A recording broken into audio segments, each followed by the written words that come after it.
ఇంట్లో అద్దం చూసుకొని వచ్చాను, నాకు బాగా అనిపించింది, so I'm good, that's it. అంతకంటే ఎక్కువ ఆన్సర్ ఇవ్వాల్సిన నెసెసిటీ కూడా లేదు. సో అలాంటప్పుడు okay, she is having more self confidence, she is having her own attitude. So that is not a negative attitude, that purely positive attitude. So ఇవన్నీ నేనేం చెప్తున్నానంటే అలా ఉండాలి.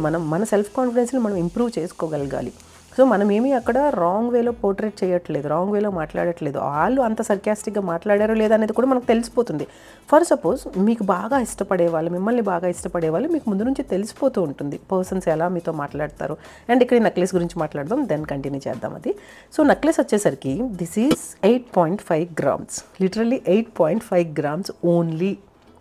అంటే మనకి తులాల్లో మాట్లాడుకుంటే 3/4 తులం మాత్రమే ఇది. ఆంటీ చూసి ఎంత బాగుందమ్మా నెక్లెస్ అని అడుగుతూ ఉన్నారు. అది వెయిట్ చూసి పట్టుకుని ఏం లేదమ్మా వెయిట్ అని చెప్తా ఉన్నారు. అవునా అంటే దిస్ ఈజ్ ఓన్లీ 1,35,000